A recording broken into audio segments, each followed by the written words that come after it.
2069 বছর আগে আজকের দিনেই ঘটেছিল ভয়াবহ এক ঘটনা।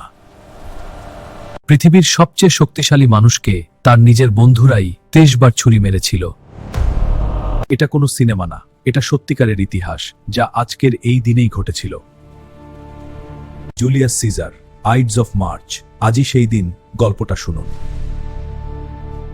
জুলিয়াস সিজার, রোমান সম্রাট, জন্ম 100 খ্রিস্টপূর্বাব্দে। পৃথিবীর সবচেয়ে বড় সেনাবাহিনীর নেতা, মাত্র 8 বছরে গল জয় করলেন। সাধারণ মানুষ তাকে ভালোবাসত, তিনি গরিবদের জন্য আইন করতেন। কিন্তু সিনেটের ধনী অভিজাতরা তাকে ভয় পেত যে সিজার একদিন রাজা হবেন। 44 খ্রিস্টপূর্বাব্দে সিজারকে একনায়ক ঘোষণা করা হলো। এই ঘোষণার পরই জন্ম নিল সবচেয়ে বড় ষড়যন্ত্র। ষড়যন্ত্রের নেতা ছিলেন দুজন, ক্যাসিয়াস, যে সিজারকে ঘৃণা করত, আর ব্রুটাস, সিজারের সবচেয়ে প্রিয় বন্ধু। সিজার ব্রুটাসকে পুত্রের মতো ভালোবাসতেন। কিন্তু ব্রুটাস ভেবেছিল, রোম বাঁচাতে হলে সিজারকে থামাতে হবে। 60 জন সিনেটর মিলে তৈরি হলো হত্যার পরিকল্পনা। স্থান, সিনেট হল। সিজারের স্ত্রী স্বপ্নে দেখলেন রক্ত, জ্যোতিষী বললেন সাবধান, কিন্তু সিজার হাসলেন। রাতে শেষবারের মতো সবাই মিলল। ব্রুটাস সবার শেষে হাত রাখলেন ছুরিতে।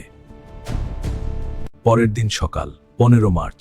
আজকের এই দিনটাই ছিল সেই দিন। সিজার পৌঁছলেন সিনেট হলে। আলো পড়ল তার উপর, যেন দেবতার মতো। ছুরির পর ছুরি, 23টি আঘাত। সিজার লড়াই করলেন, তারপর দেখলেন ব্রুটাসকে। সিজার থামলেন, সব প্রতিরোধ ছেড়ে দিলেন, তারপর বললেন, সিজার তার তোগা দিয়ে মুখ ঢাকলেন। ব্রুটাস কাঁদছিলেন। সবাই চুপ, কেউ উৎসব করেনি। সিজার চলে গেলেন, কিন্তু তার হত্যাকারীরাও বাঁচেনি।